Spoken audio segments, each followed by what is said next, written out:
അല്ലാഹുവിന്റെ ഹബീബ് പറഞ്ഞു, പ്രിയപ്പെട്ട സ്വഹാബത്തിനോട്, ഇമാമത്തൊരിക്കലും നിങ്ങൾ മാനുഷിക പരിഗണന തടഞ്ഞു നിർത്തരുത്.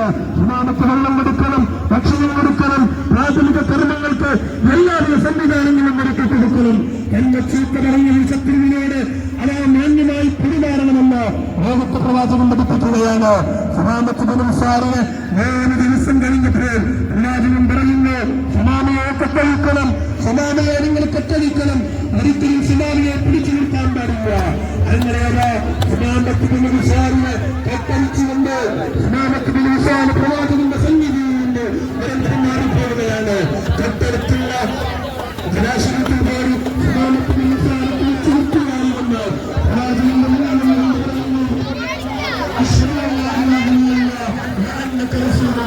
ഇസ്ലാമിലേക്ക് കടന്നു വരികയാണ്. പ്രിയപ്പെട്ടവരെ, ഇന്നും ചരിത്രത്തിൽ തരംഗപ്പെട്ടിട്ടുണ്ട്, നൽകപ്പെട്ടിട്ടുണ്ട്. ഈ ലോകത്തിലേക്ക് ഏറ്റവും വിരുദ്ധുള്ള മുഖം തങ്ങളുടെ മുഖമായിരുന്നു. എന്നാൽ ഇന്നെനിക്ക് ഏറ്റവും ഇഷ്ടപ്പെട്ട മുഖം അങ്ങയുടെ മുഖമാണ്. ഈ ലോകത്തിന് ഏറ്റവും വെറുപ്പുള്ള നാട് തങ്ങളുടെ മദീനയായിരുന്നുവെങ്കിൽ ഇന്നെന്റെ മനസ്സിനോട് ഞാൻ ചേർത്ത് വെക്കുന്നത് അങ്ങയുടെ മദീനയാണ്. ഈ ലോകത്തിന് ഏറ്റവും വെറുപ്പുള്ള മുഖം തങ്ങളെ ഇസ്ലാമാണെങ്കിൽ ഇന്നെന്റെ ശരീരത്തോട് എന്റെ ഹൃദയത്തോട് ചേർത്ത് നിൽക്കുന്ന മുഖം അങ്ങയുടെ ഇസ്ലാമാണെന്ന് പറഞ്ഞ് ഇമാമ പറയുന്ന നബിയെ പ്രതിനിധിയായിട്ടുണ്ട്. അവരുടെ രാജ്യസഭകളിൽ പങ്കെടുത്തിട്ടുണ്ടായിരുന്നു. ആ ഓർമ്മത്തിനോട് അദ്ദേഹത്തിന് നടിയായി പറയുകയാണ്, നിങ്ങളുടെ പ്രതിനിധിയായിട്ടുണ്ട്.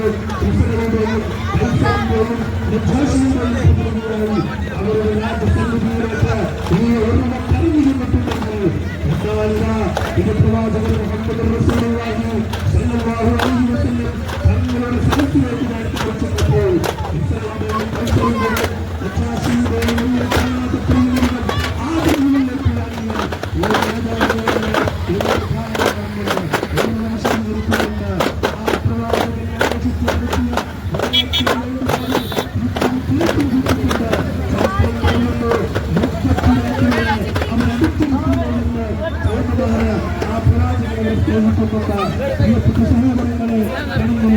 നിർദ്ദേശങ്ങളുടെയും ആ പ്രവാചകരെന്ന് വീട്ടിൽ പ്രാർത്ഥിച്ചിട്ടുള്ള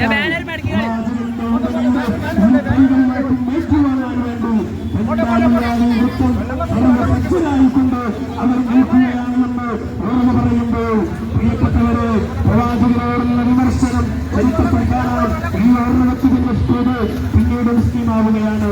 കഴിഞ്ഞില്ല, നിങ്ങൾ തിരിയണം യമാമയിലേക്ക്. യമാമയുടെ ഭരണാധികാരിയായിരുന്ന ഉമാമത്ത് ബിൻ ഉസ്മാൻ ആരായിരുന്നു? അദ്ദേഹം ലോകത്ത് ഏറ്റവും വെറുപ്പുള്ള മുഖം പ്രവാചകൻ സല്ലല്ലാഹു